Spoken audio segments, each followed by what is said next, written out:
I hope we are all doing well. So let me kick this off today by showing you a 20 pounds note. Probably a bit funny. That's 20 pounds note. I'm going to do this.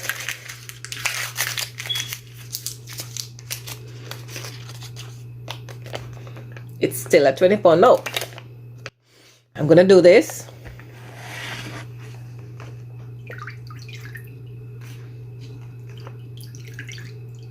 Does the value change? It's still a 20 pounds note. And I'm going to buy my fruits and veg with it tomorrow. Okay. With that out the way, do you know your value? Who's impacting your life? And whose voice are you listening to? You know why I ask? Because a lot of us today are living our lives undervalued by many people because we spend our time around too many negative people. And that's where we're going wrong. So the people who you spend most of your time with, him or her, maybe just singular, plural, what impact are they really having on your life? Positive? If yes, great. Negative? Do you need me to tell you? Okay, I'll tell you then. Red flag. You need to fix that up. If you're not sure, yeah, you're still in between the amber and the red. You need to fix up. Okay, so the reason why I ask, a few days ago, I have a very lovely friend. She's like a sister.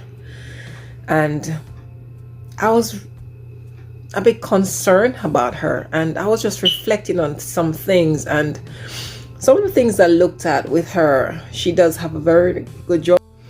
She's beautiful. That woman makes age looks bad. She's in her 50s and she could pass for anyone in their 30s. Anyway, and she has, achieved a lot.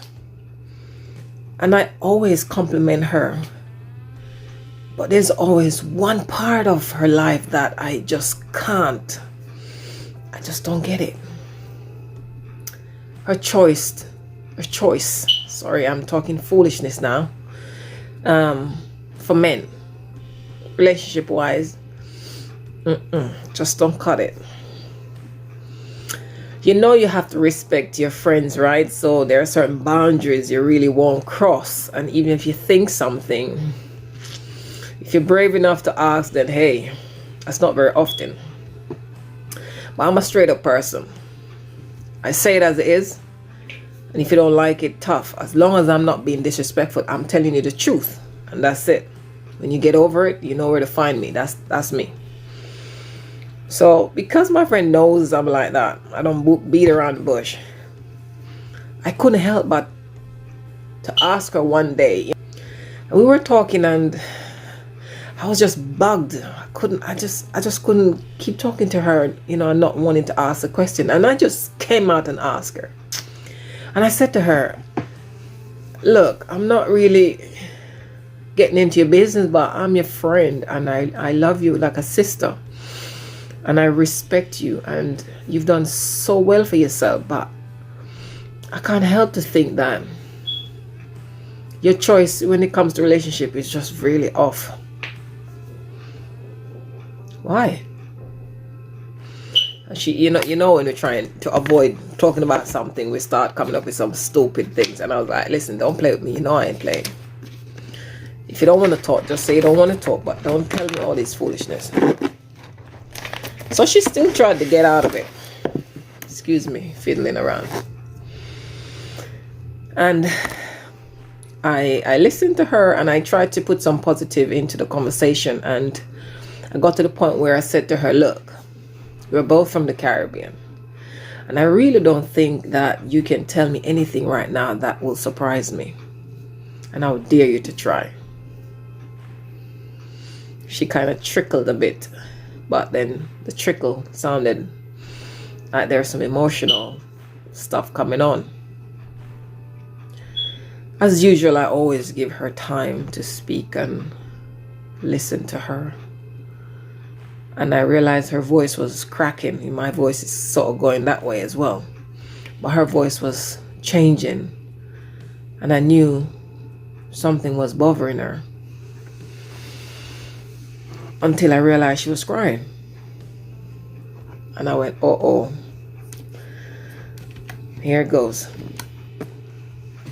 So I know how to deal with her when she gets to that stage, because trust me, I've been a friend to her for years, and whenever, you know, she needs to cry about stuff, she knows who to call, and it's always me. So I know how to, you know, sympathize with her when she gets to that stage. So I was patient, you know, until she said to me, Dalian, for many years I just never thought about it. I just tried to put it behind me. And had you not mentioned it, I probably wouldn't have said anything. And I said, what are you talking about? And she was still crying. She said, when I was 6 years old, straight up to 18. So from 6 years to 18 years old, she was abused. All sorts of abuse, including sexual abuse. So I could relate to a lot of what she was saying. So I really knew how to handle her right there. And sharing her story and then my story helped her. Because sometimes when you're going through a situation, you think that you're the only one who has experienced such things. And with all those things, she said, she has also admitted that she's suffering from low self-esteem. Now, this is what happens when people rob your innocence. It makes you feel ugly, unworthy, undeserving, and all these things, you know, when in fact it's not so. You are a victim. And I said to her, you can choose to live as a victim, or you can choose to be victorious. Because for me, from what I'm seeing, before being told what you've said to me, you have been victorious. Because look how you have educated yourself, and look what you've become. So after we finished the conversation, I reassured her that with the new discovery, I will be supporting her, and I remind her of how beautiful she is.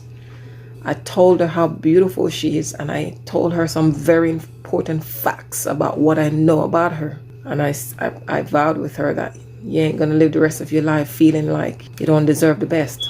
So she's now about to break the news to her boyfriend. You gotta move out. It's not me. It's just not her. So you might have a friend or a family. I mean, if you know the people good that you're around, like really, if you have good relationships, we're not talking about the ones that only come around when the money is low or when they don't have food. We're talking about genuine friends that you can just tell when something ain't right. But if you have people like that, I'm about to snooze. I hope not. Watch what's going on with them, and you can really tell when something ain't right. So be that friend, be that sister, that brother, that auntie, and really act. Because sometimes 9 out of 10, your instinct is right. But because we're looking at it like, I don't want to pry, I don't want to get into people's business. If you love that person so much, it is your business. Because you have the guts, you have the strength. And they only pretending they do, but they don't. So you really have to try and be there for that person. So check your surroundings. Someone might out there who needs your help, just like my friend did and didn't realize she did. And because I pressed it, I know for sure that her life has changed from that conversation ended. The other thing we have to remember is our value. You see, I showed you the 20 pounds note. I crushed it, I wet it. It's still a 20 pound note. It ain't lost its value. We humans need to remember and try to identify and know our worth or value. It doesn't matter what happened to you in life. Know your value, know your worth. Hang on to it.